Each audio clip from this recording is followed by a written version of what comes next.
شاخه از رخ زیبا برافکند، برگستوان به دلدل شهبا برافکند. سلطان یک سواره گردون به جنگ دی، بر چرمه تنگ بندد و حرا برافکند. با 21 وشاق ز سقلاب ترکوار، در راه دی کمین به مفاجا برافکند. از دلو یوسفی بجهید آفتاب و چشم، بر حوت یونسی به تماشا برافکند. ماهی نهنگوار به حلقش فرو برد، چون یونسش دوباره به صحرا برافکند. آن آتشین صلیب در آن خانه مسیح، بر خاک مرده باد مسیحا برافکند. درود بیننده عزیز، هواداران برنامه آل ایمانی. در برنامه امروزه ما چون هر وقته پهلوهای گوناگون از داستانهای شاهنامه، موضوعاتی که در شاهنامه مطرح شده است موردی صحبت قرار میگیرد. امروز ما تصمیم گرفتیم که در این بخش با استادان شناخته تاجیکستان در مورد جشن نوروز در شاهنامه و آثار ادبی گذشته اما صحبت بیاراییم. برای صحبت دعوت کردیم به استودیا دکتر علمی فیلولوژی پروفسور، یکی از فولکلورشناسان سطح جهانی، روشن رحمانی. شما دید استاد. سلامت باشید. دکتر علمی فیلولوژی پروفسور، دکان فاکولته فیلولوژی دانشگاه ملی تاجیکستان سراج الدین امام علی. استادان عزیز، من میدونم که شما درباره نوروز، درباره فضیلت‌های نوروز همه ساله هم با وسایل اخباری عامه، هم تلویزیون، رادیو و هم روزنامه‌ها زیاد میگوییم و مینویسیم. همه ساله درباره نوروز بسیار میگوییم. سخن‌ها بسیار تکرار میشوند و تکرارها هم زیبا هستند. بله. امروز با شرافت استقلالیت، با شرافت تشبس‌های حکومت تاجیکستان، اونقدر معلومات درباره نوروز، اونقدر کتاب و مقاله ها منتشر گشته و دسترس مردم است که حساب ندارن. امروز دیگر مردم هم میدونن که نوروز چگونه جشن است، در گذشته چگونه بود، چی تاریخی دارد، چگونه تحول یافته است، در ادبیات کلاسیکی اون چگونه است، در شاهنامه چگونه است، در آثار شفاهی مردم چگونه است. استاد روشن رحمانی، شما بیش از 30 دولت دنیا را سفر کردید، با چشم خود دیدید. یعنی در ایتالیا بودید، در امریکا بودید، در سوئیسیا بودید، در گرمانیا بودید، در آفریقا بودید، در ترکیه بودید. و شما هم فولکلورشناس که میروید حتما با فولکلورشناسان سر کار دارید. بله. ما قبل از اینکه نوروز در شاهنامه چیزی بگیم، همین مسئله رو بکشیم که همین نوروزی که در تاجیکستان ما جشن می شود، بله، در کشورهای غرب خاصه چگونه محققان به آن نظر دارند؟ هر وقتی که درباره ملت، کشور، بخصوص بعد از استقلال بحث میکنیم، صحبت میکنیم، فکر میکنیم، کس میخواهد که داند که درباره ما، عرف و عادتهای ما، سنتهای ما، فرهنگ ملی ما، خارجیان، شرقشناسان، پژوهندگان بیرون چی اندیشه دارند دانستن میخواهد کس که این یک چیز طبیعی هست.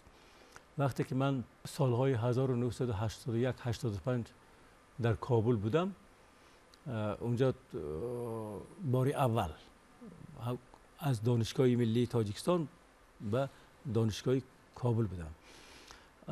در اونجا نوروز اینقدر باشکوه، اینقدر خوب، اینقدر زیبا جشن گرفته میشد که موافق همون زمان هم مردم هم دولت توجه میکرد. سفری که من داشتم سال 1989 بود، ماه دکبر، به 12مین کنگره یعنی کنگرس استادان زبان و ادبیات فارسی در شهر دهلی. من از دانشگاه مسکو به نام لومناسوف آنجا رفتم و از دوشنبه از تاجیکستان استاد آسمی، استاد منیازوف، استاد اکادمیک اورار مختاروف، استاد غفاروف هندشناس اینا بودن. اگرچه در همون سال 89 صحبت درباره اساساً وحدت و همبستگی تاجیکان و فارسی زبان دنیا به وجود آمد، یک از محورهاش نوروز بود. نوروز بود. میگفتند که نوروز در تحقیقات ها کم است. آینده این کشورهای همزبان فارسی زبان از جمله خصوصا هندوستان که سالهای دور و دراز زبان دولتی رسمی اینجا فارسی بود توجه نماییم این چیزها شد. بعد با چرخ فلک این کشوری ما به جنگ تحمیلی کشیده شد بدبختانه و این بدبختی را خوشبختانه شخصی عزیزی، شخصی سیاستمدار، شخصی زیرک دانای از این ورطه فلاکت ها نجات داده و امروز به این شکوفایی رساندن پیشوای ملت هستند که ما شما میدانیم. من در همین مرحله سال 1998 با چرخ فلک به یکی از همایش ها رفتم در کشور استرالیا، شهر سیدنی. این ماه فوریه بود، می فوریه 1998. این همایش از اوستا تا شاهنامه بود. در اینجا یکی از صحبت های اساسی نوروز بود. نوروز البته اوستا شاهنامه اینها بود، ولی در هر مورد محور اساسی شاهنامه اوستا اینها بود. جالب است که در داخل همین صحبت محور اساسی بحث و مناظره شعرخوانی نوروز بود. این ماه فوریه که بود، همون شب و روز در سیدنی جشن صده تجلیل کردیم در یکی از طربخانه ها. ولی همون شعرخوانی صحبت درباره هم صده، هم نوروز، هم تیرگان، هم مهرگان در سیدنی. سرود و رقص و بازی و مردمی گوناگون اونجا بودن. یعنی فقط از تاجیک ها به اصطلاح که تنها من بودم. از این من در همونجا چند شعر خواندم به غیر از سخنرانی هم. اونجا هر کس 2 بار سخنرانی میکرد. یک بار 1 ساعت به زبان فارسی، همون سخنرانی 1 ساعت دیگر به زبان انگلیسی. چون که اون مهمانای خارجی که بودن اساساً از کشور خارجی و خود استرالیایی بودن. این همایش حدوداً 10 روز دوام کرد. این است که در این همایش از کشورهای گوناگون جهان بودن. از امریکا مشهورترین عالم دنیا شما میدانید ریچارد فرای بود، پروفسور، که و حتی تخلص داشت، گاه تاجیک دوست میگه خودش، گاه ایران دوست تخلصش است. کتاباش رو ما اینجا میخوانیم. ما و تاجیکستان زیاد آمده بود. با اونجا پروفسوران دانشمندان دیگر از ارمنستان، گرنیک اساتریان زبان اوستا میداند و غیره و کذا اینا. خلاص گرد گراب، حتی برگردان اوستا استاد جلیل دوستخواه بودن. اینا هم اساسا درباره شاهنامه و داخل شاهنامه که نوروز هست، صده هست، مهرگان هست، همین چیز صحبت میکردن. اساس کلیدش بود. اگر چیز دیگری که من به شما بگم، بعدتر با چرخ فلک به کشورهای دیگر اروپایی رفتم، از جمله آلمان، سوئیسریا، نروژ، ایتالیا، انگلستان، امریکا و غیره. فقط من کنفرانسی بودم، یعنی همایش بودم. همین یک چند همایش هایی که من بودم ماه مارت راست آمد، به همین نوروز راست آمد. از جمله در آلمان. اینجا در یک کاتدرا، اونا میگن سمینار ایران شناسی در شهر گوتنگن آلمان. اونجا هم از تاجیکا من بودم، ایرانی ها بودن، یک 5 نفر، 6 نفر، 10 نفر، کرد ها، بلوچ ها، پشتون ها، به خودن آلمانی ها و شخصان دیگری که به این فرهنگ محبت دارن و این فرهنگ ها تحقیق یا پژوهش میکنن، آنها بودن. هر کدام اینها درباره نوروز مقاله داشتن یا کتاب داشتن یا اثر داشتن. از جمله پروفسور فیلیپ کرینبریک، این اوستا شناس است، شاگرد یکی از اوستا شناس های مشهور دنیا میری بویس است. این هم درباره نوروز کردها، نوروز افغانستان، نوروز ایران، بعد نوروز پارس های، یعنی فارس های هند، چندین مقاله ها و کتاب ها دارد. فقط نوروز نه، درباره فارس ها، از جمله در داخلش نوروز و جشن های دیگری ما. ببینید، البته من در یک از همایش ها 2 بار که در کشور امریکا در دانشگاه کولومبیا بودم، من در استان اوهایو، در اونجا هم راجع به نوروز یک همایش دایر گردید. در این همایش ها فقط تاجیکان فارسی زبانان جمع نمیشن. ما اگر باشیم 5 نفر، 6 نفر، 7 نفر هستیم. دیگر همه امریکایی ها و ملت های گوناگون که تحقیق میکنن شاهنامه یا نوروز یا مهرگان یا تریگان یا ادبیات کلاسیک یا ادبیات باستانی ما. همه‌شون بدونید بعضی نکته‌هایی که در زبان ادبیات دوره ساسانیان است، پهلوی است، در اونجا چه راجع به نوروز هست، در دوره ساسانیان تحقیقات ها سخنرانی میکنن. یک عجیب و غریب میگذشت. بعضی آنها اون اقتباس ها رو خوانده تحلیل میکردن. حتی بعضی از سرچشمه‌های عربی که در اونجا درباره نوروز مهرگان سخنرانی کردن گفتن هست در سرچشمه ها، اینها اون سرچشمه ها یادآور بشدن. از جمله مثلا اگر ذهنم هست یک از محققان عربی جایز که در اثرهای خود در چند کتابش در کتاب‌های دیگه من سرچشمه اونا کافته دیدم در 170 کتاب دارد. اونجا درباره نوروز و مهرگان، حتی مهرگان رو همچنین مهرجان، نوروز رو با اندکی با تلفظ عربی، یعنی همین جایز، یعنی خالصانه از سرچشمه‌های ساسانی استفاده کرده. اینها رو من اول در اونجا شنیدم از سخنرانی این اروپایی ها و اون غربی ها که چگونه یعنی تحقیقات ها شده است. درباره نوروز در شاهنامه است نظرها خیلی مختلفند. خیلی است درباره که وقتی که فردوسی اونو به جمشید نسبت میده، با هست که کسانی که اونو به سلیمان نسبت دادن و دیگر معلومات هایی که درباره پیدایش تاریخ نوروز. محققان غرب در این مسئله چی اتفاقی نظر دارند؟ پروفسور آنا کراسنوولسکا این یک بانی مهربانی اسطوره‌شناس است و بعد ادبیات هم باستان هم کلاسیک هم معاصر رو در دانشگاه لهستان درس می‌دهد. حالا با قول خداوند نفقه است، بازنشسته است، بسیار بانی پرکار است. این شخص راجع به اسطوره‌های شاهنامه رساله خوبی دارد. هم به زبان لهستانی چاپ شده، هم اون ترجمه شده است به زبان فارسی. در همین جا بیشتر او درباره اسطوره‌های همین شاهنامه صحبت می‌کند. پروفسور آنا کراسنوولسکی در همین کتابی خودش که تحقیقاتی هست راجع به اسطوره‌ها، یعنی اسطوره‌های کلیدی در شاهنامه، تقریبا نامش مفصل‌تر است، همین اسطوره‌های کلیدی را تحقیق کرده. یک از کلیدها شاهنامه، همین نوروز از جمله. من یادم هست که باز محققان دیگر از جمله بو اوتاس از شوئیسریا، پیش از وی استادی بو اوتاس نیوبرگ که قریب 30 زبان میدانست، او درباره نوروز، درباره ساسانی نوروز، از جمله در شاهنامه نوروز سخنرانی اجرا دارد. من چون که گفتید در راجع به جمشید میگن، کیومرث میگن، سلیمان میگن، در همینجا وقتی که ما شاهنامه میخوانیم، خب حالا در شاهنامه میدونیم که نخستین انسان کیومرث است. از اونجا شروع میشه.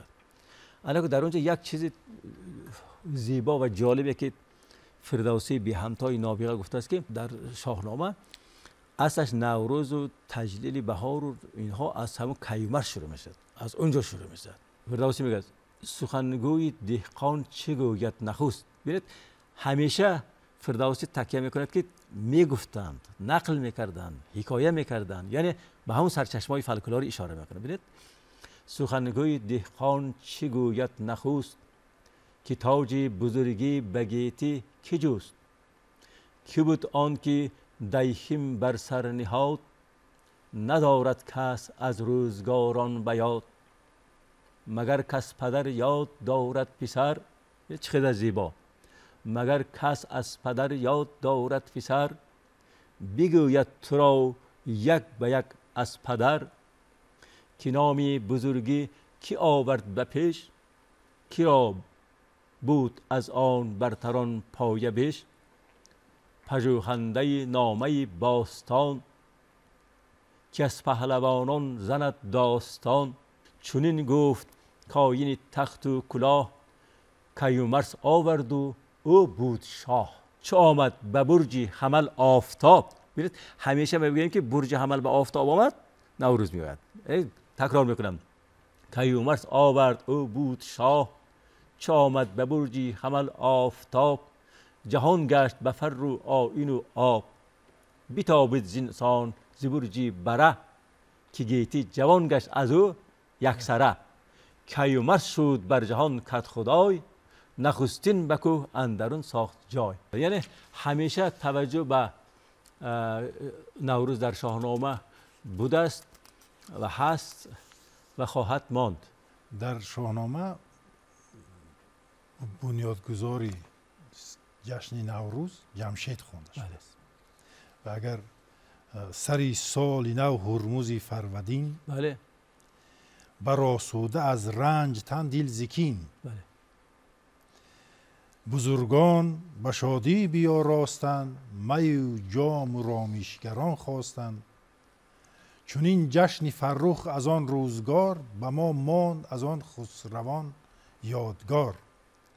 همان کردنی ها چو آمد پدید، به گیتی به جز خویشتن کس ندید جمشید. چو آن کارهای وی آمد به جای، ز جایی مهین برتر آورد پای.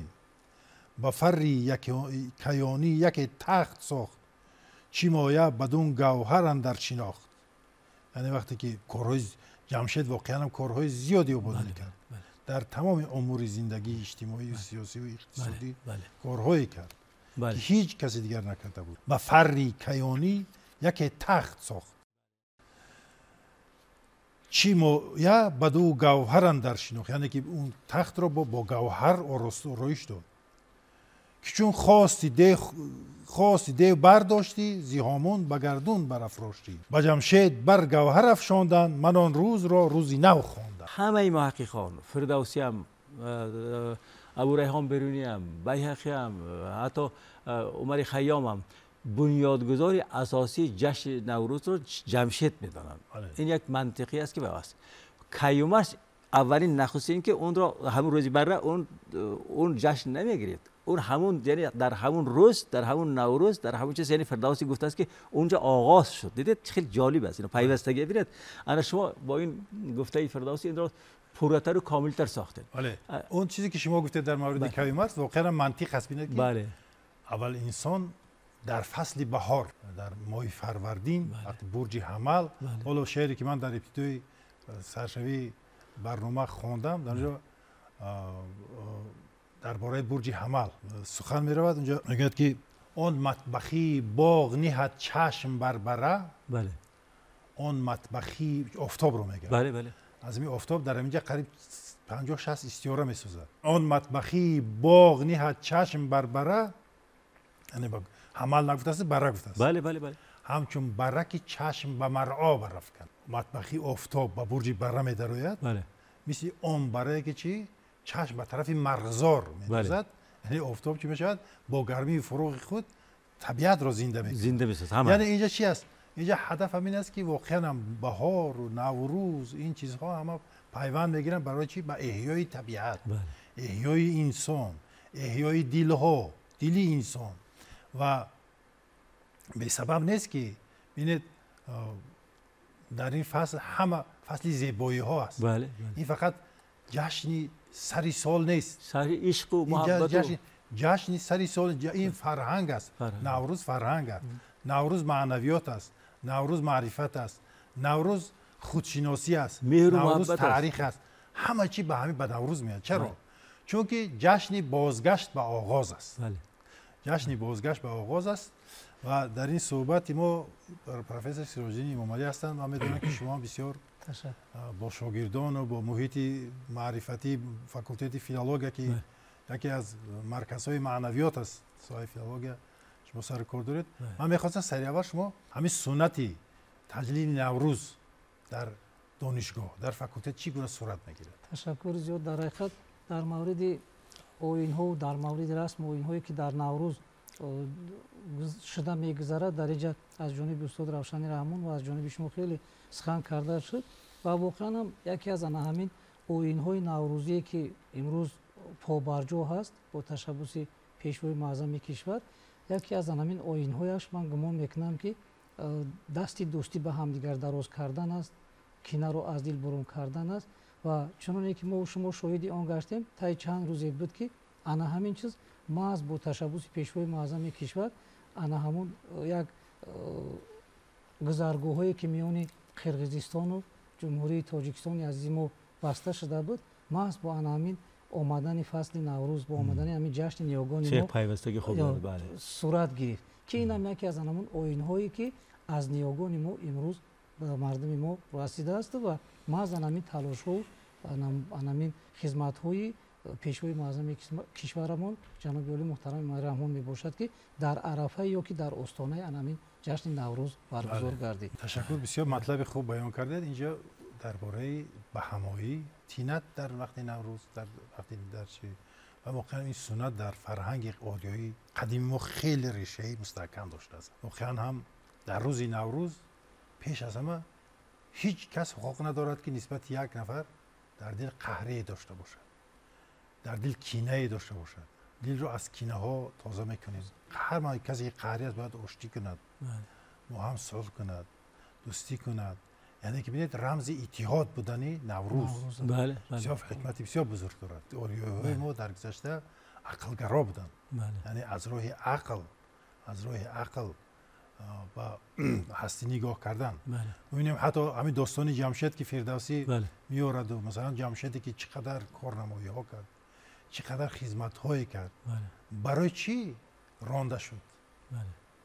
چون که پای از حد بیرون گذاشت. پای از حد بیرون گذاشتن فریقیانی هم داشته باشی. وقتی که از معیار بیرون که ببری، پای از حد که بیرون میبری تو رانده بشوی. مثلی که در اسلام ابلیس، در دین ابلیس. و میخوام سر همین مسئله کمی یک چیز دیگر به شما هم بگوید که واقعا هم این حکمت تا کدام اندازه از جانب شرق‌شناسان عالم پذیرفته شده است. همین فضیلتی که در نوروز، یعنی که این متحد بودن، دوستی و اتحاد و همدلی و همدیگر فهمی و کینه ها را از دل برآوردن، یعنی در فرهنگ های عالم با چگونه در فرهنگ غرب چگونه است؟ طبیعی است که در همه فرهنگ های عالم مهر و محبت و صمیمیت در بین فرهنگ مردمی وجود دارد. مردم تمام دنیا که در هر گوشه کنار دنیا با هم زندگی میکنن، اگر ما بر ریشه بشریت نظر کنیم، اگر از دیدگاه علمی اینا رو آموخته بیاییم، اگر همون گفتی سعدی بزرگوار، بنی آدم اعضای یکدیگرن، از یک ریشه آمده چخیل در دنیا پهن شدن. علم هم همین رو امروز ثابت می‌سازد کم کم که در سرچشمه‌های هم تاریخی، هم بیولوژی، هم انسان شناسی، هم مردم شناسی هست. در تمام فرهنگ‌های دنیا این چیز است. در کشورهای غربی هم بعضی سال‌هایی که من به عرفه نوروز در کشورهای اروپایی بودم، همین در اونجا مهر، محبت، صمیمیت، آدمیت را یک جایه با هم 10 20 30 40 نماینده ملت با هم می‌بینند در مرکزهای ایران شناسی و از جمله من بعضا در سفارتخانه دیدم. یکی از نوروزهایی که بارها من مشاهده کردم از طریق هم تلویزیون هم خودم در آلمان، سفارت آلمان همیشه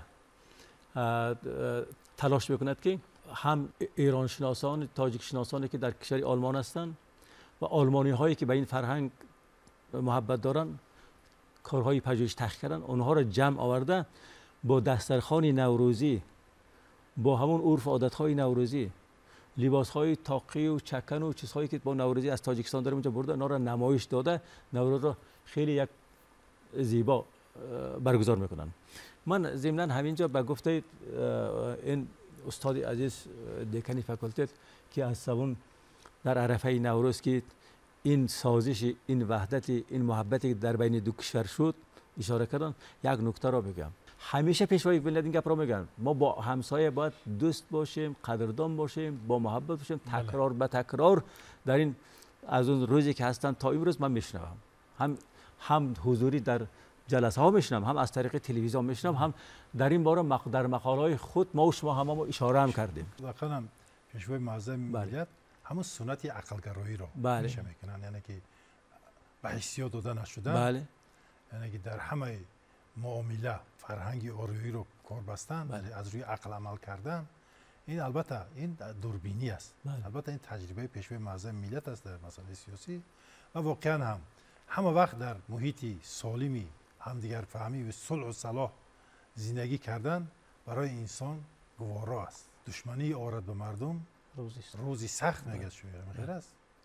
دوستی را جستجو داریم ما، از امانی گفتگو داریم ما. بیننده عزیز، با همین وقتی که برای برنامه ما جدا شده به آخر میرسد، خاطر نشان میکنم که در برنامه ما امروز شرکت کردن دکتر علمی فیلولوژی پروفسور فولکلورشناسی معروف سطح جهانی روشن رحمانی، دکان فاکولته فیلولوژی دکتر علمی فیلولوژی پروفسور سیراج‌الدین امامعلی. ما ایشان را خوش آمدید میگیم. تشکر برای یک صحبتی که خاطرمان بود. با همین تا برنامه‌های آینده با شما خداحافظی میکنیم تا برنامه‌های دیگر.